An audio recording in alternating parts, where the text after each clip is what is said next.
آپ کا نسب نامہ یوں ہے: شمویل بن بالی بن علقمہ بن یرخام بن الیہوا بن تہوہ بن صوف بن علقمہ بن ماحس بن عموسہ بن عزریہ۔ حضرت مقاتل فرماتے ہیں آپ حضرت ہارون علیہ السلام کے ورثاء میں سے تھے۔ حضرت سدی رحمت اللہ علیہ فرماتے ہیں کہ جب غزہ اور اسقلان کے عمالقہ بنی اسرائیل پر غالب آ گئے تو انہوں نے بے شمار اسرائیلیوں کو قتل کیا اور ایک بہت بڑی تعداد کو غلام بنا لیا۔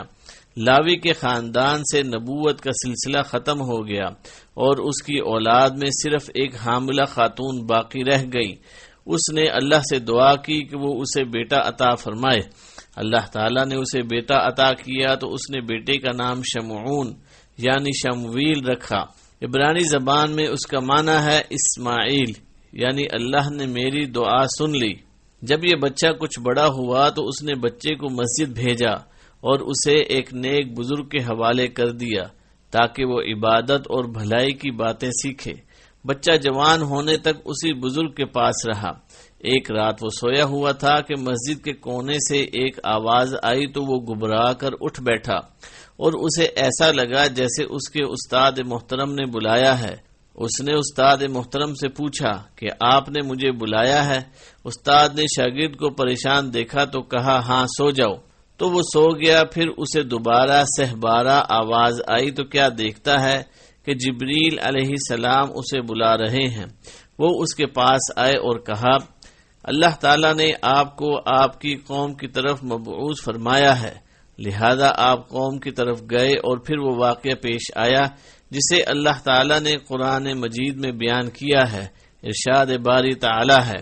ترجمہ: بھلا تم نے بنی اسرائیل کی ایک جماعت کو نہیں دیکھا جس نے موسیٰ کے بعد اپنے پیغمبر سے کہا کہ آپ ہمارے لیے ایک بادشاہ مقرر کر دیں تاکہ ہم اللہ کی راہ میں جہاد کریں۔ پیغمبر نے کہا کہ اگر تم کو جہاد کا حکم دیا جائے تو عجب نہیں کہ لڑنے سے پہلو تہی کرو۔ وہ کہنے لگے کہ ہم اللہ کی راہ میں کیوں نہ لڑیں گے جبکہ ہم وطن سے خارج اور بال بچوں سے جدا کر دیے گئے ہیں۔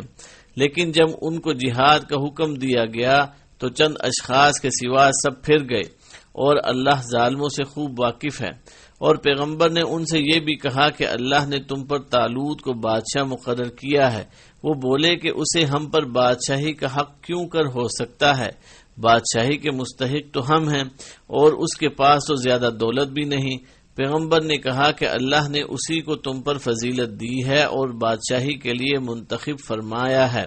اس نے اسے علم بھی بخشا ہے اور جسم بھی بڑا عطا کیا ہے، اور اللہ کو اختیار ہے جسے چاہے بادشاہی بخشے، اور اللہ تعالی بڑا کشائش والا اور دانا ہے۔ اور پیغمبر نے ان سے کہا کہ ان کی بادشاہی کی نشانی یہ ہے کہ تمہارے پاس ایک صندوق آئے گا جس کو فرشتے اٹھائے ہوئے ہوں گے، اس میں تمہارے پروردگار کی طرف سے تسلی یعنی بخشنے والی چیز ہوگی، اور کچھ اور چیزیں بھی ہوں گی جو موسیٰ اور ہارون چھوڑ گئے تھے۔ اگر تم ایمان رکھتے ہو تو یہ تمہارے لیے ایک بڑی نشانی ہے۔ غرض جب طالوت فوجیں لے کر روانہ ہوا تو اس نے ان سے کہا کہ اللہ ایک دریا سے تمہاری آزمائش کرنے والا ہے، جو شخص اس میں سے پانی پی لے گا تو اس کی نسبت تصور کیا جائے گا کہ وہ میرا نہیں، اور جو نہ پیے گا تو سمجھا جائے گا کہ وہ میرا ہے۔ ہاں اگر کوئی ہاتھ سے چلو بھر پانی لے لے تو خیر ہے۔ جب وہ لوگ دریا پر پہنچے تو چند شخصوں کے سوا سب نے پانی پی لیا۔ پھر جب طالوت اور مؤمن لوگ جو اس کے ساتھ تھے دریا کے پار گئے تو کہنے لگے کہ آج ہم میں جالوت اور اس کے لشکر کا مقابلہ کرنے کی طاقت نہیں۔ جو لوگ یقین رکھتے تھے کہ ان کو اللہ کے سامنے حاضر ہونا ہے، وہ کہنے لگے کہ بسا اوقات تھوڑی سی جماعت نے اللہ کے حکم سے بڑی جماعت پر فتح حاصل کی ہے، اور اللہ استقلال رکھنے والوں کے ساتھ ہے۔ اور جب وہ لوگ جالوت اور اس کے لشکر کے مقابلے میں آئے تو اللہ سے دعا کی کہ اے پروردگار ہم پر صبر کے دہانے کھول دے اور ہمیں لڑائی میں ثابت قدم رکھ اور لشکر کفار پر فتح یاب کر۔ پھر طالوت کی فوج نے اللہ کے حکم سے ان کو ہضمیت دی، اور داؤد نے جالوت کو قتل کر ڈالا، اور اللہ نے اس کو بادشاہی اور دانائی بخشی اور جو کچھ چاہا سکھایا۔ اور اللہ لوگوں کو ایک دوسرے پر چڑھائی اور حملے کرنے سے ہٹاتا نہ رہتا تو نظام کائنات دھرم بھرم ہو جاتا، لیکن اللہ اہل عالم پر بڑا مہربان ہے۔ سورہ بقرہ آیت نمبر 246 تا 251۔ اکثر مفسرین بیان کرتے ہیں کہ ان آیات میں جس نبی کا تذکرہ ہے وہ حضرت شمویل علیہ السلام ہیں۔ بعض کی رائے میں وہ حضرت شمعون علیہ السلام تھے، بعض نے کہا کہ وہ حضرت یوشع علیہ السلام تھے، لیکن یہ درست نہیں، کیونکہ ابن جریر رحمہ اللہ کے قول کے مطابق شمویل علیہ السلام کی بعثت حضرت یوشع علیہ السلام کی وفات سے 460 سال بعد ہوئی تھی۔ بنی اسرائیل کو طویل عرصے تک جنگ و جدل میں مشغول رہنا پڑا اور دشمن ان پر غالب آ گئے۔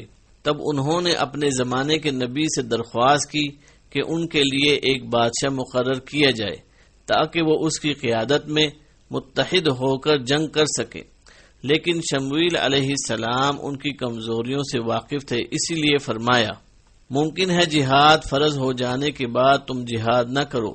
انہوں نے کہا بلا ہم اللہ کی راہ میں جہاد کیوں نہ کریں گے، ہم تو اپنے گھروں سے اجاڑے گئے ہیں اور بچوں سے دور کر دیے گئے ہیں، یعنی ہم پر ظلم کیا گیا ہے، ہمیں اپنے بیوی بچوں سے الگ کر دیا گیا ہے، پھر ہم اپنی عورتوں اور بچوں کو آزاد کرانے کے لیے دشمنوں سے کیوں نہ لڑیں گے۔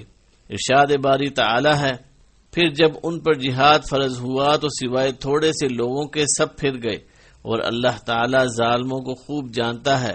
قصے کے آخر میں وضاحت ہے کہ بہت کم لوگ دریا کے پار اتر کر جنگ کے ارادے پر قائم رہ سکے، باقی سب نے جہاد کرنے سے صاف انکار کر دیا۔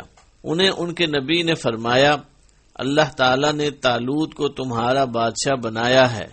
حافظ ابن عساکر نے طالوت کا نسب یوں بیان کیا ہے، طالوت یعنی شاول بن امال بن زرار بن یحرب بن افیح بن آسن بن بنیامین بن یعقوب بن اسحاق بن ابراہیم علیہم السلام۔ ان کا پیشہ سقہ یا دباغت کا تھا، اس لیے وہ کہنے لگے بھلا اس کی ہم پر حکومت کیسے ہو سکتی ہے، اس سے تو بہت زیادہ حقدار بادشاہت کے ہم ہیں، اسے تو مالی کشادگی بھی نہیں دی گئی۔